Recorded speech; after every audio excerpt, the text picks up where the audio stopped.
Hello students, कैसे हैं आप सब लोग। उम्मीद करती हूँ सब अच्छे होंगे और स्वस्थ होंगे।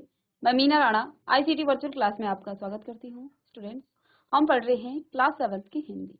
तो देखिए, प्रीवियस लेक्चर में हमने यहाँ पर संधि किया था। इसमें हमने संधि के भेद जाने, संधि का स्वर के भेद यानी कि स्वर संधि के भेद भी हमने यहाँ पर पढ़ लिए थे। इसको रिवाइज करते हैं। इसके बाद हमने कल प्रीवियस लेक्चर में व्यंजन संधि पढ़ी थी और व्यंजन संधि के बारे में हमने पढ़ा था।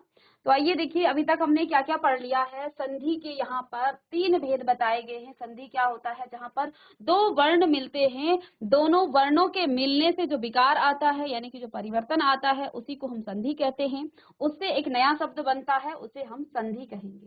संधि विच्छेद क्या होता है? जब किसी शब्द को आप फिर से तोड़ते हैं, जब 2 शब्दों को आप जोड़ेंगे और 2 वर्णों के बाद, वर्णों को जोड़ने के बाद जो विकार आएगा या परिवर्तन आएगा उसे हम संधि कहेंगे। लेकिन उस शब्द को फिर से तोड़ना, ये आपका संधि विच्छेद कहलाता है। संधि के 3 भेद हमने पढ़े थे, स्वर संधि, व्यंजन संधि और विसर्ग संधि। ठीक है, तो स्वर संधि के भी हमने यहाँ पर 5 भेद आपको बताए, जिसका पहला है दीर्घ संधि, गुण संधि, वृद्धि संधि, यण संधि और अयादि संधि। इसके बारे में हम डिटेल में पढ़ चुके हैं, नोट्स में भी हमने पढ़ लिया है।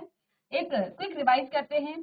दीर्घ संधि क्या होती है? ह्रस्व या दीर्घ के बाद यदि कोई ह्रस्व या दीर्घ आए तो दोनों के मेल से दीर्घ संधि, दीर्घ स्वर हो जाता है। अर्थात अ या आ के बाद कोई भी आए, अ या आ, हमेशा ही वो आ हो जाता है। ठीक है, और इसी प्रकार ए या ए के बाद कोई भी आए, ह्रस्व या दीर्घ, अर्थात ए या ई आए, हमेशा ही वो बड़ी ई हो जाएगा। ऐसे ही ओ या ऊ के बाद ऊ या ऊ कोई भी आए, छोटी ऊ या बड़ी ऊ, हमेशा ही वो दीर्घ स्वर देगा। दीर्घ स्वर होते क्या क्या हैं? आ, ई और ऊ, ये दीर्घ स्वर हैं। इसके बाद सेकंड है हमारा स्वर संधि का भेद, गुण संधि। अब गुण संधि क्या कहता है? यदि ओ या आ के बाद ए या ई आए, ओ या ऊ आए या री आए, तो इनके मेल से क्रमशः, क्रमशः का मतलब क्या है कि यदि ओ या आ के बाद आपका ए या ई आए तो आपका ए हो जाएगा, ओ या ओ आए, ओ या ओ आए तो ओ हो जाएगा और री आए तो अर हो जाता है। ठीक है, अब देखिए यहाँ पर नियम, जैसे ओ या आ के बाद हमने ई या ई आए तो हमेशा ही वो ई हो जाता है। ठीक है ना, तो ये गुण संधि है, पहला नियम।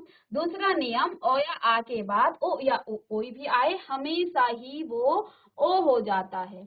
और ओ या आ के बाद जब री आए तो अर की ध्वनि आती है, अर की ध्वनि आ जाती है, उसका उच्चारण आपको सुनाई देता है। अब इस शब्दों को पहचानने के क्या नियम हैं? देखिए, क्योंकि ए हो जाता है अर्थात बीच के शब्द में क्या लग जाएगा? ए की मात्रा। क्योंकि इन दोनों के मिलान से, इन दोनों के जोड़ने से क्या परिवर्तन आ जाता है? बीच के शब्द में ओ की मात्रा लग जाती है, अर्थात यहाँ पर ओ की मात्रा लग जाएगी, तो वीरोचित।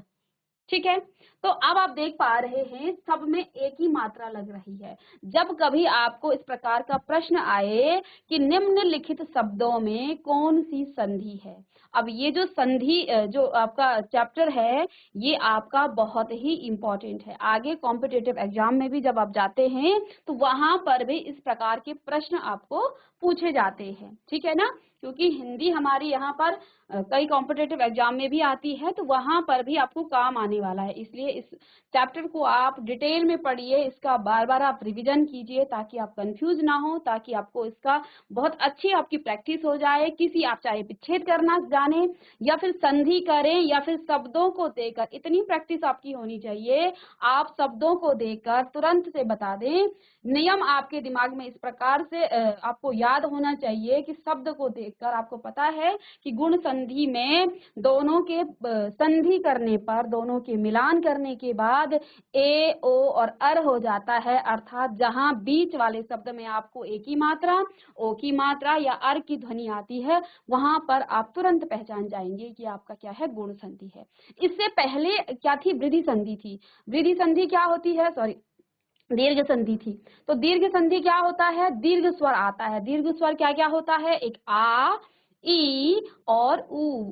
तो इस प्रकार से जहां जहां आपको दीर्घ संधि, दीर्घ स्वर का उच्चारण आता हुआ दिख रहा है बीच के शब्द में, ठीक है, वहां पर आप शब्दों को देखकर तुरंत देखते ही आप पहचान जाएंगे, क्योंकि हमने भी यहाँ पर बहुत प्रैक्टिस कर ली है इसकी, हमने नोट में इसको पढ़ा है और हर क्लास के बाद आपको रिवीजन कराया जा रहा है, ताकि आपका जो संधि का कॉन्सेप्ट है आप उसको कभी भी ना भूल पाए, है ना।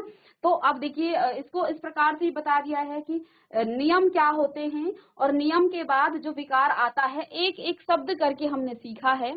तो देखो यहाँ पर गजेंद्र, तो आप देखेंगे आपको पता है नियम क्या है, गुण संधि का नियम क्या है कि जब आप अ या आ के बाद ए या ई आए या ओ या उ आए या फिर री आए, तो दोनों के मेल से, अर्थात आपको जब शब्द दिया जाए पहचानने को, आपको पता है ए आता है, ओ आता है और अर आता है, तो यदि आपको बीच वाले शब्द में पहचान क्या है, शब्दों को देखकर आप कैसे पहचानेंगे, ठीक है ना। तो यहाँ आप सीधे शब्दों को पहचान कर इन संधियों को बता सकते हैं, ठीक है। और अक्सर कॉम्पिटिटिव एग्जामों में ये क्वेश्चन आपको पूछे जाते हैं और आपके सिलेबस में भी है। तो देखिए एक ही मात्रा, एक ही मात्रा, एक ही मात्रा, एक ही मात्रा, एक ही मात्रा, एक ही मात्रा, एक ही मात्रा, तो देखने से ही पता चल रहा है बीच के शब्द में एक ही मात्रा आ रहा है, अर्थात यहाँ पर आपका गुण संधि है।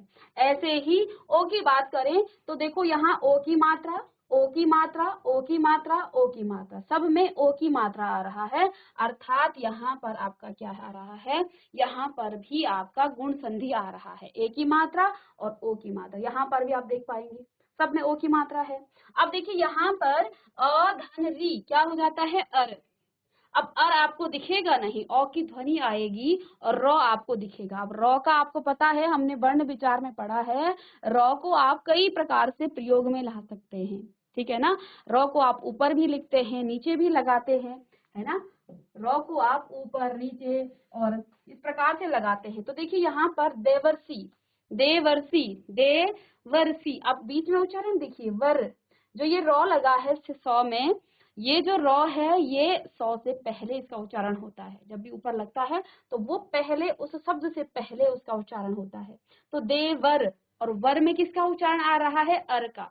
ऐसे ही महर्षि, हर, हर में किसका उच्चारण आ रहा है, अर का, ठीक है, क्योंकि ह में अ की ध्वनि है और र तो है ही। ऐसे ही ब्रह्म ऋषि, ब्रह्म ऋषि, ठीक है, तो यहाँ पर भी आपका क्या आ रहा है, औधन हर, है ना, ब्रह्म, ब्रह्म ऋषि, ठीक है, यहाँ पर भी आपका अर का उच्चारण। राजश्री, तो जर, जर में भी आपका अर का उच्चारण आ रहा है, ठीक है। ऐसे ही यहाँ पर किसमें, मर, ब्रह्मर ऋषि, ब्रह्म ऋषि, ठीक है। ऐसे ही ये आपका क्या हो गया है, ये आपका गुण संधि हो गया है।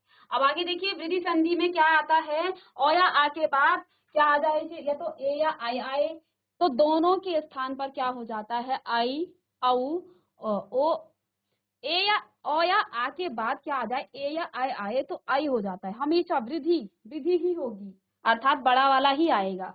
ओ या आ के बाद ओ या औ आए तो हमेशा औ ही होगा।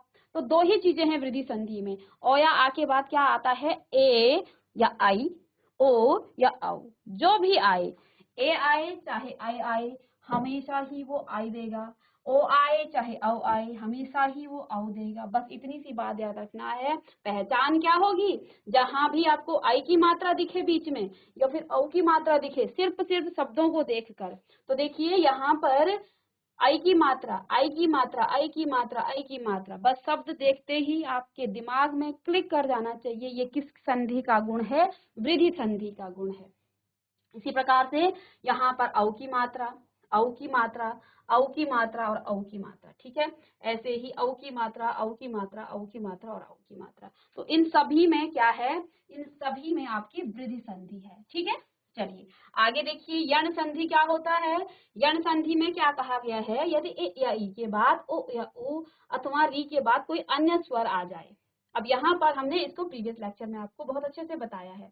अब जो है अभी तक ओ या आ के बाद आ रहा था, अब जो है ए या ई के बाद, ठीक है। ओ आए तो यो हो जाएगा, आ आए तो या हो जाएगा, ओ आए तो यू हो जाएगा, ऐसे ही ऊ आए तो यू हो जाएगा।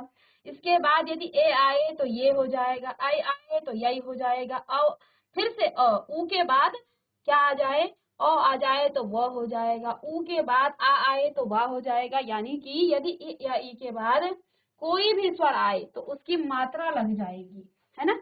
अ आने पर य हो जाएगा, और कुछ जब आए तो उसकी मात्रा लग जाएगी य पर, ठीक है। और यदि उ के बाद कोई स्वर आए, अ आने पर व हो जाएगा, आ आने पर वा हो जाएगा, ए आने पर ये वो भी हो जाएगा, ई आने पर वी हो जाएगा, ए आने पर वे हो जाएगा, ठीक है।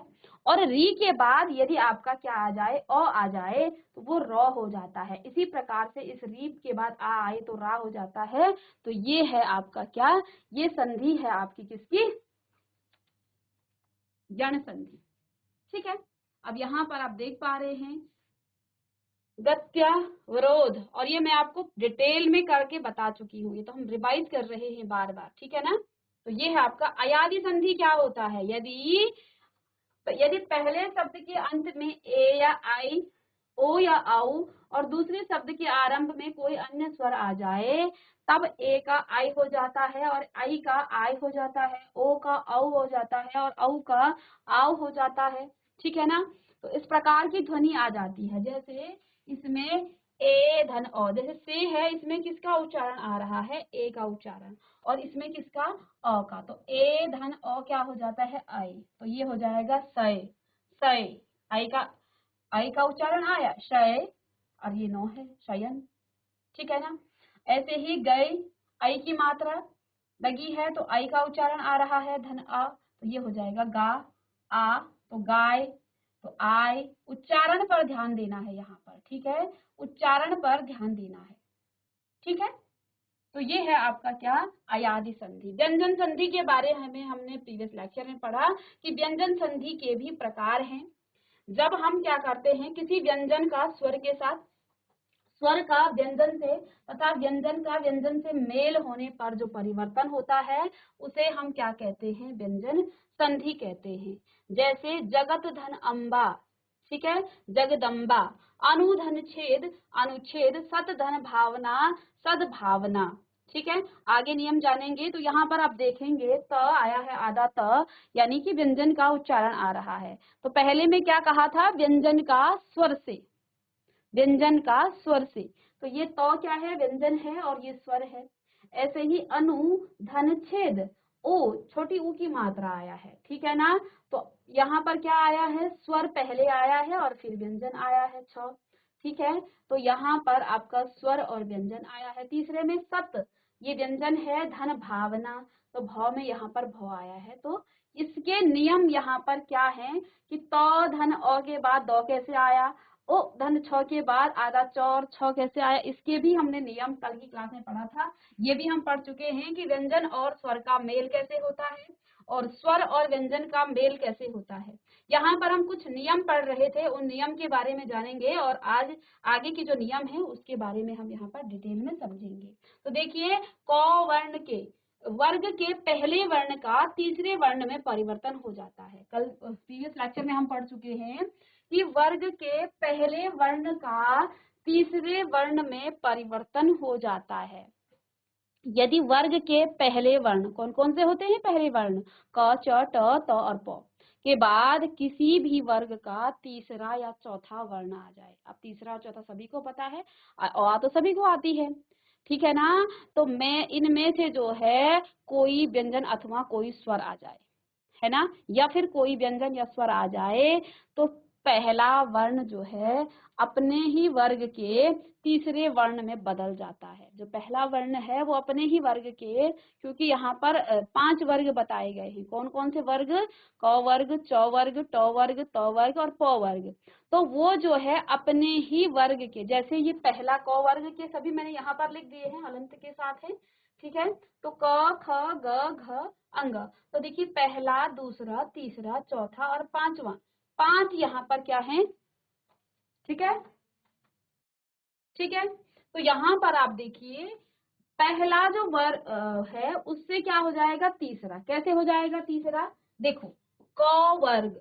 अब यहाँ पर क्या लिखा है, दिक धन विजय, दिक धन विजय। अब क और क्या आया है, क के बाद आपका क्या आ गया है यहाँ पर, दिक धन विजय। तो इसमें छोटी ई की मात्रा, क के बाद यहाँ पर क्या आया है, स्वर आया है। यदि क के बाद कुछ भी आए, तीसरा या चौथा आए या फिर इस प्रकार से जो भी आए, तो आपका क क्या हो जाएगा, ग हो जाएगा, क्योंकि ये पहला है और ये तीसरा है। हमने यहाँ पर क्या कहा, पहले वर्ण का तीसरे वर्ण में परिवर्तन। अब यहाँ यदि पहले के बाद कोई तीसरा आ जाए या क आ जाए या इस प्रकार से कोई आ जाए, तो उसका जो है हम परिवर्तन किस में करते हैं, तीसरे वर्ण में करते हैं। जैसे यहाँ पर क आया है, क का ग में कर दिया। कैसे, दिख, इस क को हमने आधा ग में बदल दिया, ये आधा ही ग है, ठीक है ना, जो ये हलंत के साथ है, ये और आधा ग की तरह लिखा जाता है।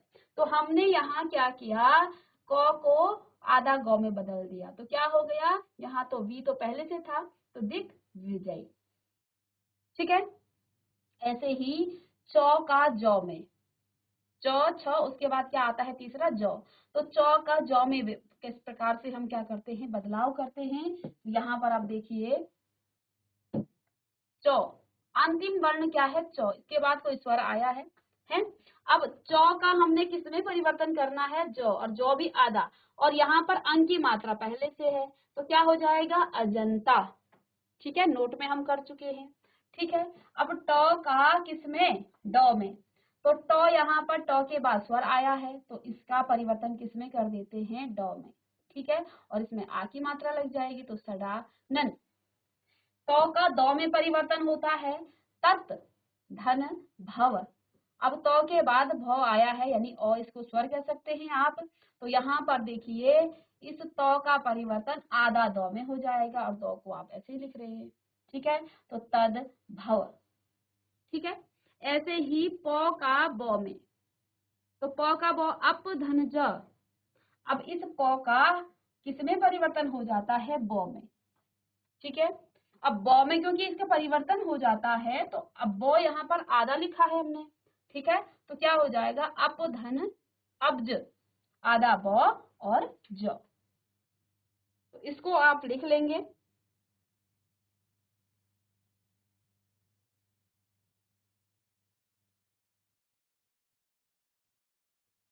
चलिए, अब ख में क्या है, ख में क्या लिखा है, जरा इस पे ध्यान देंगे तो देखिए, ख वर्ग के पहले वर्ण का पांचवें वर्ण में परिवर्तन। क में हमने क्या कहा, वर्ग के पहले वर्ण का तीसरे वर्ण में परिवर्तन। अब पांचवें का सॉरी, पहले का पांचवें में कब परिवर्तन होता है, दो अलग अलग नियम पढ़ रहे हैं। सेम चीज का पहले क का ग में, यानी कि तीसरे वर्ण में परिवर्तन किया है। अब पांचवें वर्ण में कब परिवर्तन होता है, इसका कुछ नियम है, इसको आप लिख लेंगे। यदि व्यंजन क, च, ट, त, प के बाद म या न हो, क्योंकि ये प्रथम वर्ण है, वर्ग के प्रथम वर्ण है, कौन कौन से, ये हलंत के साथ है सभी, क, च, ट, त, प, ठीक है। यदि पहले वर्ण के बाद क्या आ जाए, यदि म और न आ जाए, वो भी हलंत के साथ, तो क का अंग हो जाता है, च का य हो जाता है, और ट का, सभी नियम लिख लेंगे आप, ट का अणो हो जाएगा, त का न हो जाएगा, प का मो हो जाएगा, और सभी हलंत के साथ है। इस नियम को जरूर लिख लीजिएगा, ठीक है, क्योंकि हमने क्या कहा है, वर्ग के पहले वर्ण का पांचवें वर्ण में परिवर्तन, ठीक है ना, पहले वर्ण का पांचवें वर्ण में परिवर्तन होगा, ओके। अब यहाँ पर देखिए, पहला वर्ण क्या है, क का अंग में परिवर्तन करना है।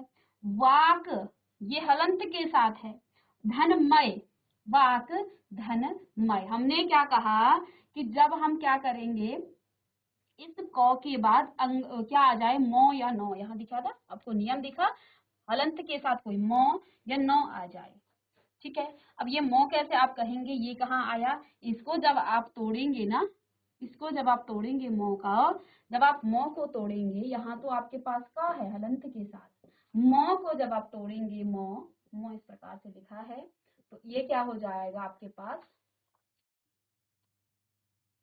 हलंत के साथ आएगा, क धन म धन अ, इस प्रकार से आ जाएगा। तो क्या कहा, इन दोनों के परिवर्तन से क्या आ जाएगा, आपका अंग आ जाएगा, ठीक है, पांचवा वर्ण आ जाएगा, ठीक है ना। तो यहाँ पर पांचवा वर्ग आएगा आपका वर्ण, ठीक है। और पांचवा वर्ग आएगा, साथ ही साथ आपको क्या करना है, इसमें भी परिवर्तन कर देना है, ठीक है। आई बात समझ में। तो अब आप देखिए हमने क्या किया, क धन म, क के बाद म आ गया, तो यहाँ पर अंग हो जाएगा, ये पांचवें वर्ण में परिवर्तन हो जाएगा इसका, क्योंकि प्रथम वर्ण के बाद आपका क्या आया है, वर्ग के प्रथम वर्ण के बाद आपका म आया है, तो इसका हम अंग में क्या कर देते हैं, परिवर्तन कर देते हैं, ठीक है। यहाँ पर आपका ये हटेगा नहीं, माई तो आपका ऐसे ही रहेगा। देखिए यहाँ पर सभी में पहले हम क्या कर रहे थे, उसको हटा दे रहे थे, यानी कि इन दोनों के ही जोड़ से, तो अब हम यहाँ पर हटाएंगे नहीं। ट के बाद अण हो जाता है, और ये भी हलंत के साथ, इसको आधे की तरह इसका उच्चारण किया जा सकता है या लिखा जा सकता है। सट, ट के बाद म आया है, परिवर्तन किसमें होगा, अणों में, ये भी आधा है, तो स आधा अण हो जाएगा और मास, ठीक है। ऐसे ही तो के बाद नौ हो जाएगा, तो का नौ कब होगा, जब तो के बाद नौ, क्योंकि यहाँ पर नौ और मौ की ही बात की गई है। नियम क्या है कि यदि प्रथम वर्ण के बाद आपका क्या आ जाता है, नौ या मौ आ जाता है, तो वो जो वर्ण है ना, वो जो वर्ण है वो किसी भी वर्ग का है, प्रथम जो वर्ण है वो उसी वर्ग का पांचवा वर्ण बन जाता है ना, उसी वर्ग का पांचवा वर्ण बन जाता है, ठीक है। तो यहाँ पर भी आप देख पा रहे हैं, तो थ द ध नौ, पांचवा वर्ण क्या है, नौ है। तो के बाद आपका नौ आए, तो के बाद यदि नौ या मो आए तो वो नौ में बदल जाएगा। तो यहाँ देखिए तो के बाद नौ आया है, तो इस तो को हम किस में परिवर्तित कर देते हैं, नौ में, और ये आधे की तरह लिखा जा सकता है। तो लिखा, उसके बाद इसको हमने आधा नौ में लिख दिया, बाकी नाम पीछे से लिखा हुआ है। ऐसे ही प फ ब भ म, तो म जो है पांचवा वर्ण है, प प्रथम वर्ण है, तो प देखिए प का म में परिवर्तन हो जाएगा, तो अप धन मय, प के बाद म आया है, ठीक है, तो ये हो जाएगा आपका अमय, ठीक है। इसी प्रकार से और यहाँ पर उदाहरण है, कुछ और उदाहरणों से हम जान सकते हैं।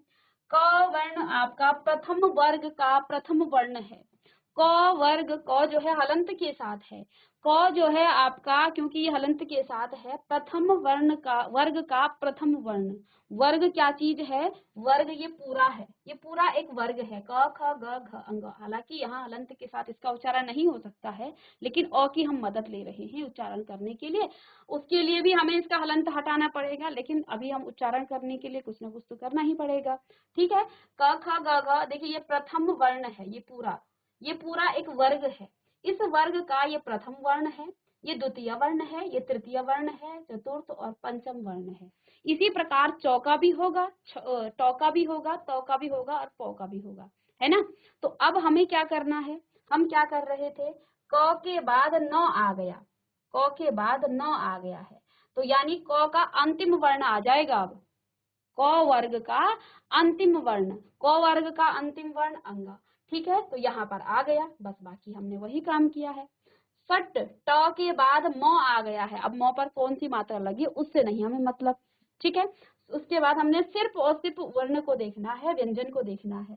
ट के बाद म आया है, अब देखो आप जानते हैं ट के बाद आपका क्या, ट का जो अंतिम वर्ण है वो क्या है, ट वर्ग का, वो आपका अणो है, और अणो को आप आधा लिख सकते हैं इस प्रकार से, तो ये हो गया आपका, इस प्रकार से लिख दिया हमने, ठीक है। ऐसे ही जगत, तो आधा, तो के बाद नौ आया है, अर्थात तो वर्ग का अंतिम वर्ण क्या है, तो थ द ध नौ, नौ है, नौ भी हमने हलंत के साथ लेना है, ठीक है ना, नौ भी हमने हलंत के साथ लेना है, अर्थात यहाँ पर आपका आधा नौ आ जाएगा, इस प्रकार से लिख सकते हैं हम इसको, है ना, जगतनाथ।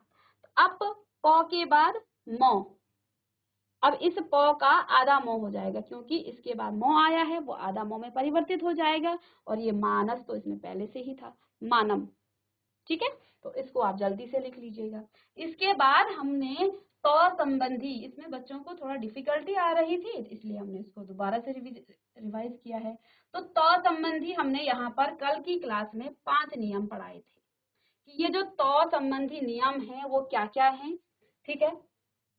अब तो संबंधी नियम क्या है, तो संबंधी कुछ नियम इस प्रकार से हैं, जब तो के बाद च या छ आए, बहुत ध्यान से पढ़ना है और साथ ही साथ इसको नोट डाउन भी करना है। जब त के बाद च या छ आए तो त का च हो जाता है और दोनों ही क्या है, हलंत के साथ है। बहुत ही ध्यान से लिखेंगे और साथ साथ इसको समझेंगे भी कि त के बाद यदि च या छ आ जाए तो तब त का क्या हो जाता है, च हो जाता है। ठीक है, आई बात समझ में। दूसरा नियम क्या है, यदि त के बाद ज या झ आ जाए तो ज ही हो जाता है। ठीक है, अब ये इसको आप जब एक दो बार पढ़ेंगे तो फिर आपको समझ में आएगा क्या चीजें, क्या परिवर्तन हो रहा है, और थोड़ा सा आप इसको ट्रिक लगा करके याद भी कर सकते हैं। तीसरा नियम क्या है, त के बाद यदि ट या ठ आए तो वो ट में ही बदल जाता है, चाहे कुछ भी आए। ठीक है, उदाहरण हम पढ़ेंगे अभी। अब चौथा नियम क्या है, त के बाद ड और ढ, अब देख रहे हो अब सीक्वेंस पे आ जाता है। ड या ढ दोनों में से कोई भी आए तो ट का हलंत के साथ ड हो जाता है। ठीक है, अब आप देख रहे हैं च और छ भी सीक्वेंस पे आते हैं, क्रमशः आते हैं। ज और झ भी क्रमशः आते हैं। ट और ठ भी क्रमशः आते हैं। ड और ढ भी क्रमशः आते हैं। ठीक है, तो इतना आप समझ लीजिएगा। ठीक है, ये दोनों, ये जो चार नियम है ना, ये क्रमशः वाले हैं। ठीक है, आगे पांचवा नियम अलग सा है, उसको अभी देखेंगे।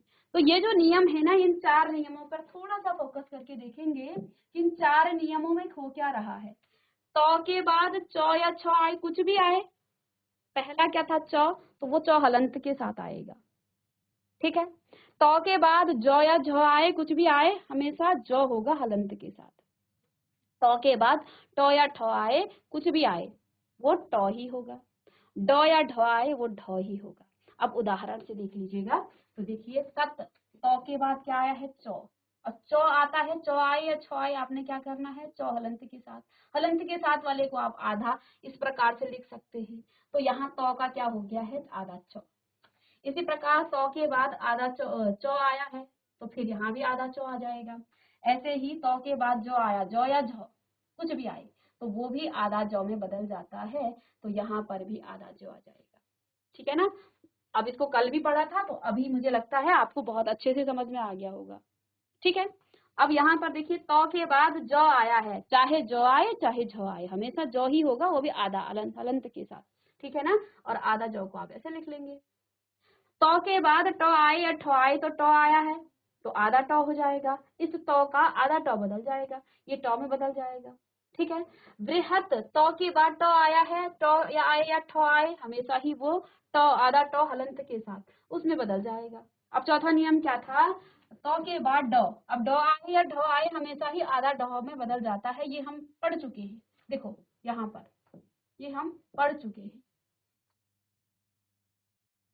ठीक है, त के बाद ड आए या ढ आए, हमेशा आधा ड में बदल जाता है ना, हलंत के साथ। तो ये चार नियम है। पांचवा नियम क्या है, यदि त के बाद ल आए तो त को हम आधा ल में, तो ये तो सीधी सीधी बात है, अगर पूरा ल आता है तो उसको आधा ल में परिवर्तित किया जाता है, हलंत के साथ जो होता है। त के बाद यदि ह आए तो त का द हो जाता है। थोड़ा सा इस नियम पर आप ध्यान देंगे कि यदि त के बाद ह आए तो जो ह है वो किस में बदल जाता है, द में बदल जाता है। छठवां नियम बड़े ध्यान से देखेंगे। ठीक है, और ह का ध हो जाता है, ह आए तो त का ध में बदल जाता है। त किस में बदल जाता है, यहाँ दो परिवर्तन होंगे, ध्यान से देखना है। यहाँ पर दो परिवर्तन होंगे, वो कौन कौन से परिवर्तन हैं, त तो बदल जाएगा आपका आधा द में या हलंत के साथ द में, और जो ह है, जो ह आया है वो आपका आधा ध में बदल जाता है। अब उदाहरण देखिए, उत धन ह, है ना, उत धन ह। अब यहाँ पर देखो ये त जो है ना, ये आधा द में बदल गया, और ये जो ह है ना, ये आपका किस में बदल गया, ध में। अब ध, ठीक है, अ का उच्चारण भी आया है ह के साथ, तो ये आपका किस में आ जाएगा, ध में बदल जाता है। ठीक है, ऐसे ही यहाँ पर भी क्या है, उत, ये तो आपका आधा ध में, और ये ह जो है आपका ध में बदल जाता है। ठीक है, तो इन नियमों को बड़े ध्यान से पढ़ना है, क्योंकि यहाँ पर कंफ्यूजन हो सकता है। ठीक है, और यदि आपने बहुत अच्छे से इसको रिवाइज किया है 2-3 बार, तो हम ही इसको रिवाइज कर दे रहे हैं, तो इससे अगर ये आप कंटिन्यूअस पढ़ते हैं तो फिर आपको नहीं कोई डाउट होगा और ना ही आप यहाँ पर कंफ्यूज होंगे। अब छठा नियम तो हमने पढ़ लिया। सातवां नियम क्या है? यहाँ पर तो संबंधी 7 नियम थे। सातवां नियम क्या है? जब तो के बाद क्या आ जाए? तालु श। ठीक है, तो का च हो जाता है, ये हलंत के साथ है, और सौ का छ हो जाता है। बहुत ध्यान से देखना है, और इनमें जो है थोड़ा सा हो सकता है आपको, लेकिन जब हम प्रैक्टिस करें अच्छी तो कोई दिक्कत होने वाली नहीं है। तो के बाद सौ आए, तो देखो तो के बाद सौ ही आया है, तो इस तो का तो आधा च हो गया, यानी कि हलंत के साथ, तो इसका तो हमने आधा च लिख दिया। अब सौ का क्या है? छ हो जाता है, लेकिन यहाँ पर आ की मात्रा भी है तो ये हो जाएगा छा, है ना, तच्छास्त्र। ठीक है, तो ये परिवर्तन हो गया है। अब इसी प्रकार यहाँ पर आप देख पा रहे हैं तो के बाद सौ आया है, आधा सौ आया है। ठीक है, तो के बाद जब सौ आए तो इस तो का तो हम क्या कर देते हैं? तो का आधा च में बदल देते हैं, तो यहाँ बदल गया आधा च में। और स्वा क्या है ये? इसका छ में बदल देते हैं, तो यहाँ पर छ में हमने बदल दिया है। किसको? इस सौ को। ठीक है, इसको हमने छ में बदल दिया और आगे तो इसके पास है ही वास। ठीक है, तो ये थे तो संबंधी नियम। अब इसके बाद आपका घ में क्या आता है? मौ संबंधी नियम। मौ संबंधी भी कुछ नियम हैं, वो कौन कौन से नियम हैं अब इसमें हम पढ़ेंगे। ठीक है, तो देखिए, यदि मौ के बाद, ये भी हलंत के साथ है, ध्यान देना है, यदि मौ के बाद क च ट त प आए तो मौ के स्थान पर उसी वर्ग का 5वां वर्ण अनुस्वार हो जाता है। कैसे? पहले नियम लिखना है, नियम को लिखना है और फिर हम इसको करेंगे। तो नियम क्या कहता है कि यदि यदि मौ के बाद क्या आ जाए? क च ट त प आए तो मौ के स्थान पर उसी वर्ग का 5वां वर्ण जो है अनुस्वार के साथ आता है। अनुस्वार क्या होता है? आप यहाँ पर एक बिंदी लगा देते हैं ऊपर, ये अनुस्वार होता है। ठीक है, अनुनासिक और अनुस्वार आपको पढ़ाया था। ठीक है ना, तो अब देखिए मौ के बाद मौ का ये हो जाता है क्या? अंगः। ठीक है, तो जैसे यहाँ पर आप देखिए मौ सम, चलिए अब यहाँ पर देखिए मौ संबंधी नियम है, इस नियम को आप लिख लेंगे। ठीक है, बाकी इसको मैं कल आपको डिटेल में समझाऊंगी। ठीक है, मौ का अंगा हो जाता है। ठीक है, अब यहाँ पर देखिए सम धन कल्प। ठीक है, अब यहाँ पर हम क्या कहा हमने कि इसका 5वां वर्ण जो है अनुस्वार हो जाता है, अर्थात इसको हम कल की क्लास में समझेंगे क्योंकि अभी आपका टाइम हो चुका है।